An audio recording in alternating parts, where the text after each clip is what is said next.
Ibtidaiyah Sejarah Kebudayaan Islam, Program Studi Pendidikan Guru Madrasah Ibtidaiyah IAIN Juruk.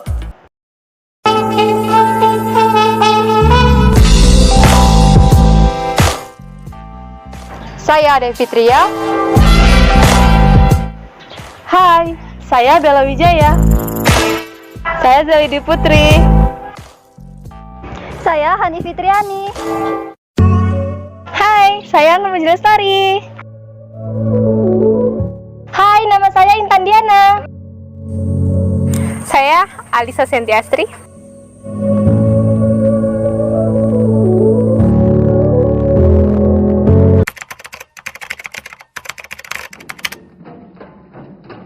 Yang dimaksud dengan kondisi masyarakat Arab pra-Islam, yaitu kondisi masyarakat Arab sebelum datangnya Islam.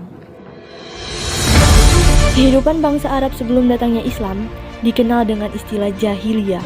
Masyarakat jahiliyah yakni identik dengan peradaban yang sangat buruk, pelacur di mana-mana, pertumpahan darah di mana-mana, banyaknya perbuatan keji yang tidak diterima akal sehat. Sebelum diutusnya Nabi Muhammad SAW, orang-orang banyak yang menganut agama Yahudi, Nasrani, Majusi, dan penyembah berhala. Seperti apakah kehidupan bangsa Arab pra-Islam? Mari kita simak terus video ini.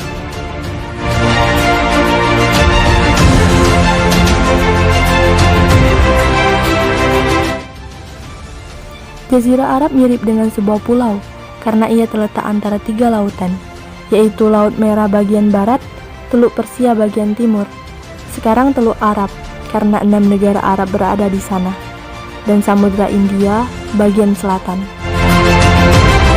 Syekh Ibnu Baz rahimahullah menjelaskan tentang Jazirah Arab sekarang ini, terdiri atas 12 negara, yaitu Yaman, Arab Saudi, Oman, Emirat Arab, Qatar, Bahrain, Kuwait, sebagian wilayah Irak, Suriah, Jordania, Lebanon, dan Palestina.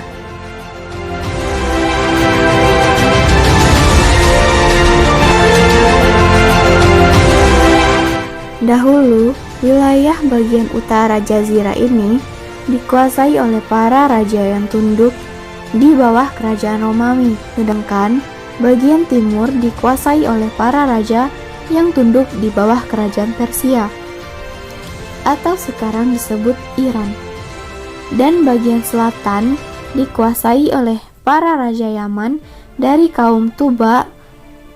Antara raja mereka ialah yang membekar orang-orang mukmin dalam parit yang dikisahkan oleh Allah Subhanahu wa Ta'ala dalam surat Al-Buruj.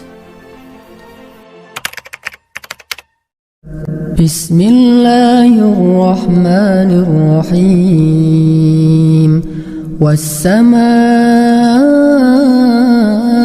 dzatil buruj wal yawmil maw'ud wa syahidin wa mashhud.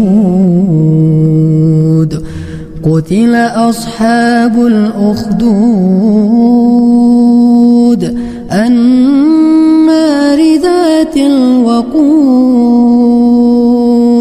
إذ هم عليها قعود وهم على ما يفعلون بالمؤمنين شهود وما نقموا منهم إلا أن يؤمنوا بالله العزيز الحميد الذي له ملك السماوات والأرض والله على كل شيء شهيد.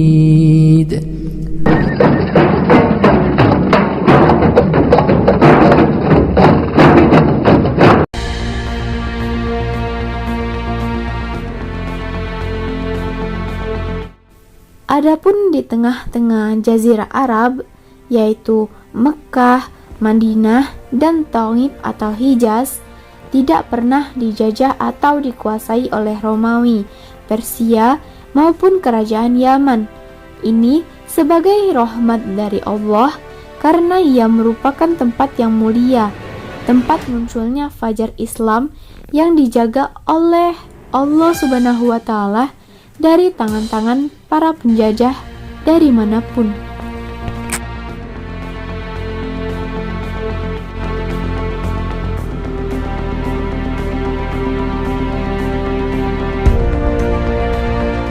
Sejarah mencatat bahwa Makkah dan sekitarnya dikuasai oleh Ismail alaihissalam dan terus diwarisi oleh anak cucunya, hingga akhirnya kabilah Jurhum mengambil alih kekuasaan Makkah dari anak cucu Ismail alaihissalam. Lantas berabad-abad lamanya mereka berkuasa hingga akhirnya mereka menjadi zalim. Maka mereka diperangi dan diusir dari Makkah oleh kabilah Khuza'ah. Inilah sunatullah bagi setiap orang yang zalim. Khuza'ah pun demikian. Setelah berabad-abad berkuasa di Makkah, mereka menjadi zalim, bahkan lebih parah daripada Jurhum, di mana Amr bin Luhai, pemimpin mereka, mengubah agama Ibrahim alaihissalam yang hanif menjadi agama patung dan berhala. Kata Rasulullah Shallallahu Alaihi Wasallam dalam hadis Sahih Bukhari Muslim, "Aku melihat Amr bin Luhai menarik ususnya di neraka karena ia pertama kali mengubah agama Ibrahim menjadi penyembah berhala." Hingga akhirnya Allah menjauhkan kabilah Khuza'ah dari kekuasaan Makkah. Kekuasaan beralih ke tangan Quraisy yang pemimpin pertamanya adalah Qusay, kakek Rasulullah Shallallahu Alaihi Wasallam yang keempat. Dengan demikian, Quraisy mengambil kembali kekuasaan Makkah yang diwariskan oleh nenek moyang mereka, yaitu Ismail alaihissalam.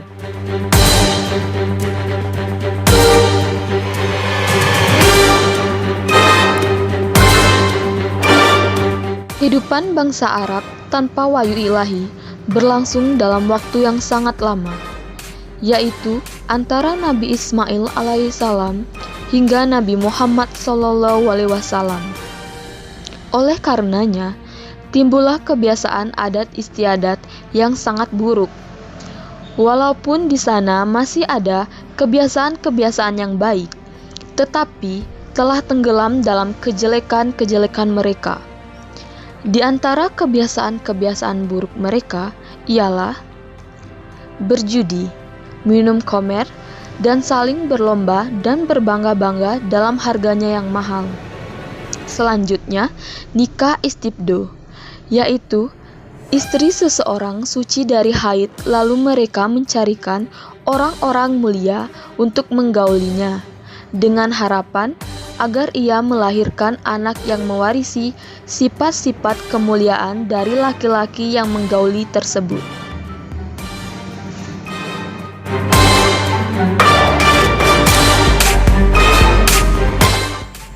Membunuh anak-anak mereka karena takut miskin dan mengubur hidup-hidup anak perempuan karena takut malu. Wanita-wanita Bahruj berdandan bersolek di depan laki-laki yang bukan mahram. Berpacaran bagi wanita merdeka dan bagi wanita-wanita budak. Memasang bendera di depan rumah, bertanda bahwa ia pelacur yang menerima setiap laki-laki. Fanatik kabilah dan suka membuat sebab-sebab untuk menyalakan api peperangan. Saling merampas, saling menindas, dan yang kuat memakan yang lemah. Selanjutnya, orang-orang mereka tidak mau bekerja karena sombong, dan mereka menyerahkan semua pekerjaan mereka kepada budak-budak milik mereka, seperti bertani, mengembala, jimah, menjahit, bertukang kayu, pandai besi, dan lain sebagainya. Asal dari budak-budak ini adalah hasil tawaran perang atau orang-orang diculik atau anak-anak yang diperjualbelikan karena kekafiran.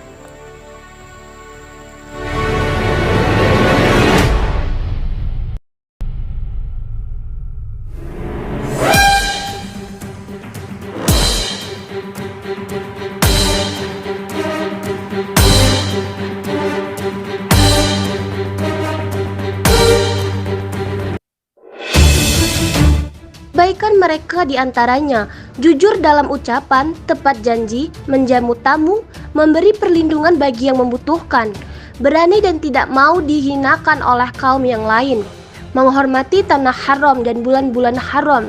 Sekalipun seseorang menemui orang yang membunuh bapaknya di kawasan itu, ia tidak akan membunuhnya karena menghormati tanah haram.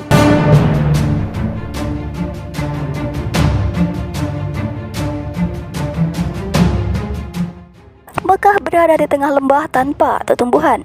Di situ banyak gunung tandus yang semakin menambah gersang. Di sana juga tidak ada air selain air Zam-Zam, sebuah sumber mata air yang digali pada waktu belakangan. Ada beberapa sumber mata air yang digali oleh masyarakat setempat, tetapi tidak pernah ada air yang mengalir atau sumber yang deras di Mekah, sebagaimana yang kita lihat di tempat yang lainnya. Karena itu, tanah Mekah tidak pernah cocok untuk ditanami pepohonan, tanaman, dan benih. Sehingga, dengan terpaksa, penduduk Mekah harus mengimpor apa saja yang mereka butuhkan dari berbagai penjuru negeri di luarnya. Di sisi lain, mereka juga melakukan perniagaan, sehingga membantu dan bahkan membuat mereka menjadi kaya. Dengan begitu, kehidupan mereka terjamin, aman, dan sentosa, serta terjaga dengan baik.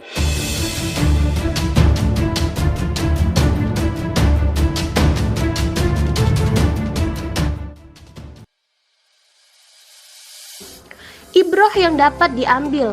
Baiklah teman-teman, kita mengetahui bahwa yang pertama, sesungguhnya Mekah dan sekitarnya tidak pernah dijajah oleh bangsa Romawi, Persia, maupun bangsa-bangsa lain, sehingga pada masa penjajahan Barat yang merata di seluruh dunia Islam, tidak pernah terlintas di hati mereka untuk menjajah Mekah. Ini karena Allah memalingkan mereka darinya sebagai penjagaannya terhadap tanah haram dan kemuliaan penghuninya. Nabi kita Muhammad SAW, sekalipun Quraisy pada masa jahiliyah bergelimang dalam syirik, bid'ah, dan maksiat, namun Allah tetap melindungi mereka.